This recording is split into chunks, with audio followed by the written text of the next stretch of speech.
Guys, ngeri banget ini guys, gara-gara perang di Timur Tengah, makin kesini makin banyak negara yang ketar-ketir ketakutan, bahkan mereka sampai berbondong-bondong minta bantuan Republik Indonesia loh. Lu jangan salah, India kemarin itu udah minta tolong sama Indonesia. Dan bukan cuma India yang ketar-ketir, negara yang hobi ngebully Indonesia, si Australia itu, wah mereka bahkan sampai ngemis-ngemis minta pertolongan sama Indonesia. Kok bisa guys? Dan apa hubungannya sama perang di Timur Tengah? Dan Indonesia sebetulnya bisa gak sih ambil keuntungan dari sini ketika banyak negara-negara itu yang lagi ketakutan? Nggak sama jagung. So kalau lu penasaran ini tentang apa? Kenapa banyak negara butuh bantuan Indonesia hari ini? Lu jangan skip video ini. Let's check this out. Jadi teman-teman ya, buat kalian yang belum tahu, gue udah berkali-kali bilang bahwa Republik Indonesia bisa ambil keuntungan dari perang yang terjadi di Hormuz. Karena Hormuz itu bukan cuma dilewatin oleh minyak bumi. Betul, 20% oil and gas dunia keluarnya dari Hormuz. Tapi selain itu juga ada yang namanya pupuk. Jadi perang Amerika Serikat sama Iran itu bisa menjadikan Indonesia cuan banyak karena kita adalah salah satu eksportir pupuk juga. Dan teman-teman tahu ya, populasi penduduk di bumi ini bukannya makin berkurang tapi makin bertambah banyak. Apalagi negara kayak India, penduduknya miliaran guys. 5 kali lipat Indonesia. Mereka punya lebih dari 1,4 miliar loh manusia yang ada di India. Itu mau dikasih makan pakai apa? Tentu butuh yang namanya pupuk kimia. Nggak mungkin lu kasih makan miliaran penduduk pakai pupuk organik. Nggak bisa, nggak scalable. Mereka butuh pupuk. Dan negara-negara yang penduduknya banyak, ya mau nggak mau, wajib makin takut. Wajib ketar-ketir. Karena begitu Hormuz ditutup, lu harus siap ya, harga makanan bakal naik tinggi. Inflasi pangan sudah mulai terjadi di mana-mana. Kenapa begitu? Karena krisis di Timur Tengah itu bakal mengakibatkan krisis bahan bakar minyak. Dan bahan bakar minyak itu yang dipakai untuk apa? Traktor, irigasi, pompa air, itu semua hidup dari minyak bumi guys. So negara-negara yang banyak mengandalkan agrikultur sebagai sumber pemasukan ekonomi negara mereka, ya harus siap-siap kolaps. Karena dapat 2 serangan. Traktor dia nggak jalan karena harga solarnya mahal atau langka. Terus yang kedua, kalaupun traktornya bisa jalan, tanamannya nggak bisa tumbuh, tanamannya stunting karena nggak ada pupuknya. Makanya Australia juga ketakutan. Karena Australia suka nggak suka, salah satu ekspor utama mereka ternyata bahan pangan juga. Jadi teman-teman, kalau lu belum tahu ya, India itu udah resmi ngemis-ngemis ke Indonesia. Mereka minta pupuk ke Indonesia karena situasi perang di Timur Tengah semakin panas nih. Apalagi ya, dengan ditutupnya Selat Hormuz, ini pasti mengancam ketahanan pangan dunia yang ujung-ujungnya bisa memicu krisis pangan di India. Karena dia punya penduduk miliaran guys. Yang artinya negara India wajib rebutan dengan negara lain demi mendapatkan suplai pupuk. Karena suka nggak suka faktanya Selat Hormuz bukan cuma bawa oil and gas, tapi Selat Hormuz juga membawa pupuk guys. Dan sebetulnya peristiwa yang terjadi hari ini, orang India ngemis-ngemis ke Indonesia, Australia, bule Australia ngemis-ngemis juga ke Indonesia. Kejadian ini udah gua ramalkan dari bulan lalu. Dan lu bisa cek videonya di sini. Lu harus siap-siap bakal terjadi krisis pupuk begitu pecah perang di Hormuz. Kalau Selat Hormuz terganggu karena blokade ini, karena perang-perangan ini, teman-teman akan lihat ekspor pupuk dari Teluk terhambat, ujung-ujungnya apa? Pengiriman energi terganggu, harga energi makin tinggi, jalur produksi pupuk ikut terganggu, ekspor pupuk dari Teluk terhambat, bahwa konflik geopolitik ternyata membawa krisis energi. Krisis energi ujung-ujungnya membawa krisis pangan. Nah dari situ udah bisa lihat ya bahwa perang yang ada di Timur Tengah, suka nggak suka, pasti memberikan dampak yang sangat signifikan kepada produksi pupuk yang ada di dunia guys. Ya karena kalau oil and gas tadi gue bilang 20%, ternyata kalau pupuk itu diperkirakan sekarang itu jumlahnya lebih dari 30%, bahkan sampai 35% loh. Suplai pupuk dunia bersumber dari Hormuz. Dan sebenarnya bukan cuma pupuk urea doang, 35% dari Hormuz, masih ada lagi sulfur. Sulfur itu 45% dari Hormuz guys. Gila nggak? Sulfur, amonia, urea ternyata mengandalkan Selat Hormuz. Kenapa bisa begitu guys? Ya tadi, ya lu udah tau lah, Timur Tengah itu punya anugerah yang namanya cadangan minyak bumi besar. Kalau cadangan minyak bumi besar, mereka juga artinya punya cadangan gas yang besar. Nah teman-teman tahu, lu kalau mau bikin pupuk urea bahan bakunya dari mana? Dari gas. So, kalau seandainya suplai gas terganggu, ya udah pasti suplai urea juga terganggu, suplai pupuk juga terganggu. Ya buat teman-teman yang belum tahu ya, produksi urea di seluruh planet bumi ini itu cuma sekitar 50 juta loh dalam 1 tahun. Dari 50 juta itu dalam 1 tahun, ternyata 20%-nya berasal dari negara-negara Timur Tengah. Jadi sekitar 10 juta ton produksi urea itu dari negara-negara Saudi, Qatar, Uni Emirat Arab, itu yang selama ini menjadi supplier besar pupuk urea di planet bumi. Dan begitu terjadi pecah di Hormuz, artinya supply-nya bakal terganggu, teman-teman udah tahu dong. Barangnya bakal semakin langka. Kalau barangnya semakin langka, harganya bakal makin naik. So kalau lu lihat harganya, pupuk urea memang faktanya dalam jangka waktu 1 bulan terakhir udah naik lebih dari 50% gara-gara perang di Timur Tengah. Tadinya cuma $482 per ton guys. Begitu pecah perang, harganya sekarang udah $750 per tonnya. Bentar lagi gue yakin naik 100%, bisa lebih dari $800 per tonnya. So ini kabar baik nih buat perusahaan-perusahaan yang memproduksi urea. Kenapa? Karena sekarang makin banyak negara-negara yang ketakutan. Dan lu tahu kalau ada negara-negara yang ketakutan berarti ada peluang cuan di sana, ada opportunity di sana. Dan negara yang punya penduduk miliaran seperti India ya wajib ketakutan. Karena produksi pupuk di negaranya udah pasti tidak cukup. Karena negara seperti India ya untuk bisa memberi makan rakyatnya dia wajib impor lebih dari 2 juta ton pupuk urea loh setiap tahunnya. So ketika kemudian terjadi krisis ini, mereka takut guys, dan mereka mau nggak mau harus cari alternatif supplier yang lain. Kalau dulu mereka terbiasa impor dari Timur Tengah sampai 2 juta ton, ya sekarang mereka terpaksa nih harus mendekat ke Rusia, minta pupuknya Rusia. Kemarin mereka bisa tangan dapat 2,8 juta ton dari Rusia. Cukup nggak? Bisa jadi nggak guys. Kenapa? Karena India saat ini punya kebutuhan itu 39 juta ton pupuk dalam 1 tahun. 39 juta ton pupuk. Nah, stok pupuk yang ada di gudang-gudang India guys, itu cuma ada 18 juta ton. Nah, jadi kenapa pupuk ini penting ya? Tadi gue udah berulang kali bilang, jumlah penduduk India itu udah sekitar 1,4 miliar manusia. 1,4 sampai 1,5 miliar manusia guys. Bayangin 1,5 miliar jiwa guys. Indonesia cuma nggak nyampe 300 juta aja udah pusing. Mereka punya 1,5 M manusia guys. Harus dikasih makan itu mulutnya. Nggak boleh kosong. Nanti dia berontak, angkat senjata, premanisme, kriminalisme, kemana-mana. Wajib dikasih makan. Artinya dari situ juga udah tahu. Kalau mereka banyak mulut yang harus dikasih makan, berarti harus banyak tanaman yang harus dipanen. Kalau banyak tanaman yang harus ditanam, artinya mereka butuh pupuk buat kasih makan tanaman itu. So kebutuhan pupuk India ternyata gede banget loh. Bisa sampai 39 juta ton dalam 1 tahun. Indonesia yang 300 juta jiwa aja kebutuhan pupuk kita itu nggak nyampe 10 juta ton. India itu nyampe 39 juta ton kebutuhan pupuknya dalam 1 tahun. Sedangkan stoknya India di gudang-gudang mereka itu terakhir kita cek cuma ada 18 juta metrik ton guys pupuknya. Kebutuhannya 39, stok mereka cuma 18. Artinya mereka masih kurang 21 juta ton. So even mereka udah tanda tangan kemarin sama Rusia, mereka itu cuma dapat 2,8 juta ton guys. Masih butuh banyak, masih butuh sekitar 17 juta ton lagi loh. India ini kalau mau survive di planet bumi ini. Mau dapat dari mana itu barang? Hormuz sudah ditutup. So jangan heran kemudian India ngemis. Bukan cuma ke Rusia, dia juga ke Cina. Minta, tolong kasih pupuk dong. Cina. Nah satu yang India lupa, Cina ini penduduknya juga miliaran bro. Mereka juga harus kasih makan, kalau nggak memberontak ini rakyatnya nih. Artinya apa? Cina pasti kasih jawabannya tidak. Dan itu terbukti. Cina tidak mau ekspor pupuknya. Bahaya nih, situasi lagi nggak menentu nih guys. Cina isinya orang-orang bijak, bukan orang-orang rakus. So apa yang dilakukan oleh Cina? Sorry ya India, gue juga punya rakyat yang harus gue perhatikan. Dan bukan gak mungkin, Rusia juga akan lakukan yang sama kalau situasi makin panas. So India wajib semakin ketar-ketir. Ya termasuk Australia juga guys. Kenapa? Karena gue yakin negara-negara besar ini, apalagi kayak Cina, tentunya memprioritaskan ngasih makan rakyatnya sendiri dong. Kalau gue jadi Xi Jinping, gue gak bakal kasih izin ekspor pupuk gue. Ya tetap lebih penting rakyat kita dong. Meskipun faktanya ya Cina itu memang salah satu supplier besar di dunia. Lu tahu cuan mereka dalam 1 tahun. Di tahun 2025 aja penghasilan Cina dari ekspor pupuk itu sekitar 200 triliun loh. Itu $13 billion.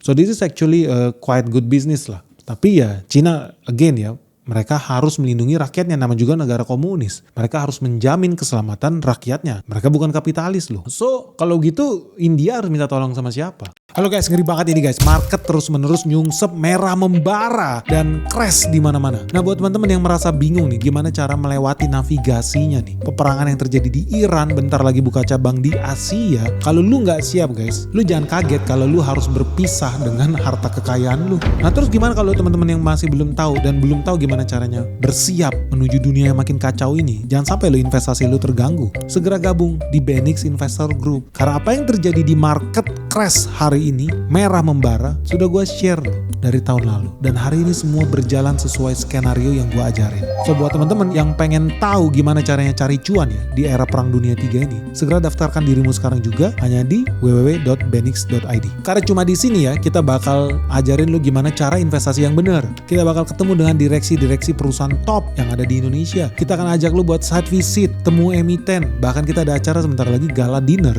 bersama seluruh investor di Benix Investor Group. So tunggu apa lagi guys? Orang dari luar negeri aja berbondong-bondong buat ikut Benix Investor Group. Masa lu ketinggalan? Benny Batara, the founder of the Benix Investor Group. Yuk buruan segera daftar di Benix Investor Group sekarang juga.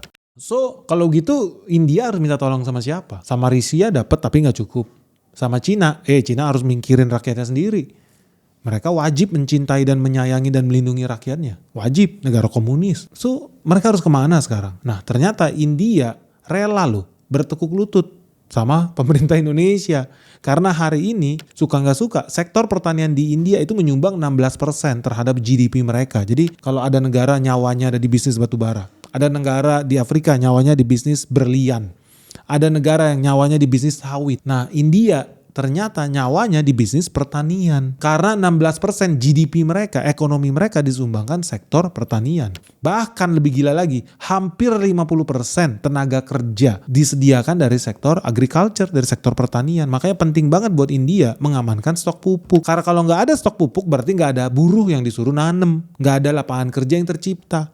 Nggak ada makanan yang tumbuh yang bisa dimakan. Jadi dampaknya kompleks loh. Hanya dari pupuk doang. Dan teman-teman kalau lihat data yang ada di layar kaca, 16% itu besar sekali sumbangsi sektor pertanian terhadap GDP India. Karena kalau negara lain, sektor pertanian itu cuma sekitar 3,5% tuh lu lihat. Dan lebih gila lagi ya, karena penduduknya banyak yang harus dikasih makan. Tahu nggak lu? Luas lahan yang dipakai untuk lahan pertanian, itu aja udah sekitar 178 juta hektar guys. Jadi teman-teman bisa bayangin ya kalau Indonesia luas lahan sawitnya itu nggak sampai 20 juta hektar guys. Itu aja udah banyak LSM garis keras marah-marah. Nggak mikir dia kira lu mau makan apa? Makan oksigen gitu dari udara, nggak bisa. Lu mau makan harus nanem harus buka lahan. India lu bayangin penduduknya hampir 1,5 miliar manusia. Lahan yang dia pakai untuk pertanian itu sampai 178 juta hektar. Gila nggak? Dari sini lo bisa tahu ya, sektor pertanian sangat-sangat penting bagi keberlangsungan negara India. Maka dari itu menjadi sebuah kewajiban buat pemerintah India segera mengamankan stok pupuknya dia guys. So kalau teman-teman gimana menurut pendapat kalian? Indonesia melihat India itu ketakutan, terkencing-kencing, sebentar lagi bisa bubar kalau mereka nggak bisa kasih makan rakyatnya, bisa jadi kelaparan massal guys. Menurut kalian Indonesia seharusnya bantuin gak sih? Kita ekspor gak sih pupuk kita ke India? Indonesia harus jadi pahlawan gak? Kita harus jadi sarukan gak guys? Soalnya saat ini ya kapasitas produksi pupuk Indonesia itu sudah sampai 14,5 juta ton loh setahun. Ini ada berbagai jenis pupuk nih. Nah khusus untuk pupuk urea, nah ini yang sangat dibutuhkan India. Ternyata kapasitas produksi pupuk urea di Indonesia sudah cukup untuk memenuhi seluruh kebutuhan domestik kita. Karena Indonesia itu punya kapasitas produksi urea sekitar 9,4 juta ton setahunnya. Nah dari 9,4 juta ton itu kita bisa ekspor hampir 2 juta ton nih ke luar negeri. Karena kebutuhan kita yang di dalam negeri sebetulnya itu di bawah 8 juta ton guys. Nah tapi pertanyaannya, menurut lu ideal nggak? Cocok nggak kita ekspor ke India? Atau mendingan kita tahan dulu? Karena hari esok siapa yang tahu? Hari ini mungkin salaman, ceasefire, berdamai Iran sama Israel, Iran sama Amerika. Hari esok kita nggak ada yang tahu guys. Nah menurut teman-teman gimana? Indonesia sebaiknya melepas nggak pupuk kita ke India? Karena Indonesia juga lu tahu lagi butuh duit. Dan sekarang udah banyak lu negara yang antri. Lu lihatlah, Menteri Pertanian kita Amran juga udah bilang nih. Dia udah konfirmasi ada banyak negara yang udah ngemis-ngemis nih mau minta pupuk urea kita. Kita bantuin nggak nih? Indonesia terbukti berhasil swasembada pangan. Indonesia terbukti berhasil mengelola distribusi pupuknya. Indonesia terbukti bisa lolos nih dari gempuran Hormuz. Kalau negara lain banyak ketakutan gak bisa kasih makan rakyatnya, Indonesia udah siap. Karena kita udah punya Menteri Pertanian yang hebat nih, yang udah mempersiapkan situasi krisis ini dari jauh-jauh hari. Kalau negara lain banyak loh cadangan pangannya cuma cukup sampai 1 bulan 2 bulan ke depan. Sedih bro. Sedih. Tapi untung Indonesia punya Menteri Pertaniannya bagus ya. Kita punya cadangan pangan tuh cukup untuk berbulan-bulan ke depan guys. Nah tapi Kalau kita mau ngomong lagi lebih aman lagi, mungkin lebih bagus kalau amannya sampai bertahun-tahun ke depan ya. So, gimana nih soal pupuk kita? Mendingan kita tahan atau enggak?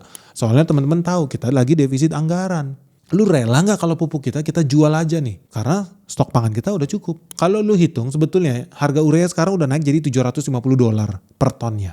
Dan Indonesia punya kemampuan untuk ekspor up to 2 juta ton di tahun ini. So kalau lu hitung 2 juta ton kali $750 itu setara 1,5 miliar dolar. 1,5 miliar dolar kalau pakai rupiah hari ini di harga Rp17.000 per dolarnya. Artinya Indonesia bisa dapat cuan sampai 25 triliun. 25 triliun lumayan tuh buat nambel APBN kita. Dengan kita ekspor pupuk kita. Jadi hitung-hitung kita bantu negara koci-koci hotahe plus dapat cuan juga 25 triliun. Plus dapat untung lagi loh. Kita bisa bangun relasi sama negara anggota BRICS. Karena menurut gua India itu strategik. Penting buat jadi mitra kita. Tapi ini bisa jadi beban berat buat Indonesia juga. Hah, kok bisa? Kan Indonesia cuma 25 triliun. Ya teman-teman tahu ya, rakyat Indonesia itu banyak yang bodoh. Ini udah dari bertahun-tahun lalu gue bilang. Kalau lu follower sejati Benix, gue udah bilang Indonesia itu surplus dagang dengan India. Ketika kita surplus dagang dengan India, India itu marah. Pasti Donald Trump aja marah. Dan India minta kita impor lebih banyak lagi barang-barang dari India. Nah teman-teman tahu, kalau seandainya Indonesia ekspor lagi pupuknya ke India karena India yang minta, artinya India makin dalam lagi defisit dagangnya. Kemarin aja kita itu untung besar 226 triliun surplus dagang. Karena gue udah berulang kali bilang, tarifnya Donald Trump akan menguntungkan Indonesia, sangat menguntungkan Indonesia. Dan terbukti Indonesia surplus dagang dengan India 226 triliun tahun lalu. Nah kalau tahun ini Indonesia ekspor pupuk urea nilainya 25 triliun. Artinya defisit dagangnya India bakal makin parah menjadi sekitar 250-260 triliun. Ujung-ujungnya apa? Mereka pasti protes. Teman-teman lihat nih di Kompas nih awal tahun ini India udah protes. Neraca dagang Indonesia dengan India ternyata Indonesia cuan banyak. India marah, India komplain, India minta Indonesia tingkatkan impornya. Dari sini lu udah tahu. Kalau lu follower gue udah bilang dari kemarin. Hey, India pasti marah. Makanya lu gak usah heran. Kalau gitu gimana biar neracanya seimbang? Nah inilah situasi geopolitik guys. Gak ada tuh yang win-win solution semuanya diuntungkan, gak ada. Dalam situasi ini coba lu pikir kalau lu jadi pemerintah. Oh India komplain. Neraca dagangnya negatif. Indonesia cuan terlalu besar. Indonesia cuan 220 triliun. Sebentar lagi. Tambah lagi nih kalau kita ekspor urea. Cuan kita bisa 260 triliun. Bakal tembus 300 triliun bisa jadi. Artinya apa? Indonesia harus impor lebih banyak lagi barang-barang dari India. Konsekuensi logis lah itu. Jangan lu perlu diajarin kayak gitu, tolol banget. Konsekuensi logis. Terus apa kalau gitu? Gantinya. Kita impor beras dari India, itu mau lu. Berarti kita korbankan petani Indonesia. Kan goblok namanya. Harus ada yang bayar harga. Sekarang kalau lu ditanya, kalau lu jadi pemerintah, India nih nagih nih 200 triliun. Apa yang lu bakal impor dari India supaya neraca dagangnya seimbang? Coba lu jawab. Jadi sekarang pertanyaannya buat teman-teman. Sebaiknya gimana nih? Kalau kita bantuin India, kita dapat duit cuan 25 triliun. Tapi di sisi lain, defisit dagang India jadi makin parah. Artinya Indonesia harus impor lebih banyak lagi barang-barang dari India. Apa nih yang harus kita lakukan nih? Atau jangan-jangan, ya udah nggak usah bantuin India, mendingan Indonesia bantuin Australia aja nih. Negara yang hobinya ngebully Indonesia.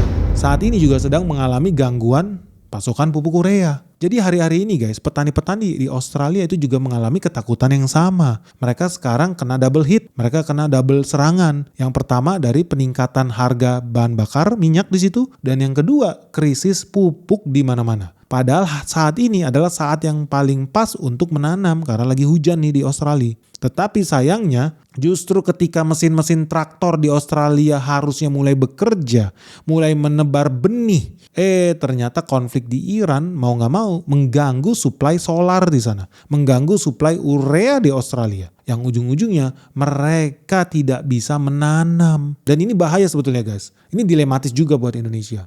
Karena Indonesia bisa jadi krisis daging kalau kita nggak bantuin Australia. Kok bisa? Inilah fungsinya otak. Makanya lu dulu harusnya lu dapat MBG. Lu percaya nggak? Kalau Indonesia nggak bantuin Australia, lu siap-siap aja diet makan daging. Lu harus puasa daging. Kenapa bisa gitu? Ya lu tahu dong, daging itu sumbernya dari mana? Lalu tahu protein hewani itu sumbernya dari mana? Dari ikan, dari ayam, dari daging sapi. Di Indonesia yang umum orang itu makannya dari ayam sama sapi. Lu tahu nggak ayam sama sapi itu supaya bisa tumbuh besar dan lu makan dagingnya kan mereka juga harus makan guys. Makannya apa? Makan daun, makan rumput, atau makan oksigen tuh? Enggak. Mereka makan apa? Mereka makan grain. Grainnya apa? Bisa wheat, gandum, jagung, soybean. Itu tanaman. Tanaman artinya harus ditanam, harus dipupuk. Karena tanpa grain, tanpa kacang-kacangan, tanpa padi-padian, tanpa beras, tanpa jagung, tanpa kedelai, ujung-ujungnya lu gak bisa ngasih makan sapi lu, ternak lu, domba lu, kambing lu, ayam lu. Jadi segala-galanya itu ada hubungan guys. Segala sesuatu saling berhubungan. Penting makanya lu jadi investor tuh paham soal geopolitik. Dan terus hubungannya apa? Kalau Indonesia nggak ekspor pupuk ke Australia, kok Indonesia wajib puasa daging?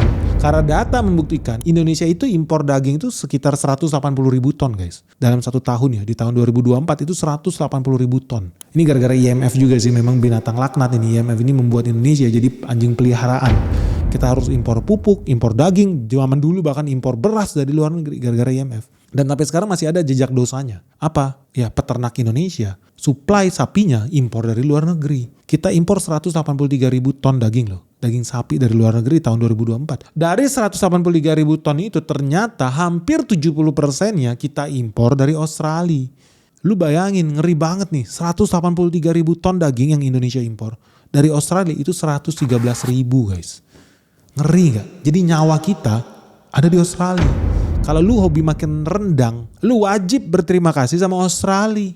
Wajib lu kalau lu hobi makan rendang. Karena ternyata ya mereka yang suplai rendang kita. Peringkat 2 siapa? India. India 40 ribu suplai daging sapi ke Indonesia. Nah ini dilematis nih. Lu sendiri lebih suka mana? Makan daging sapi Australia apa India guys?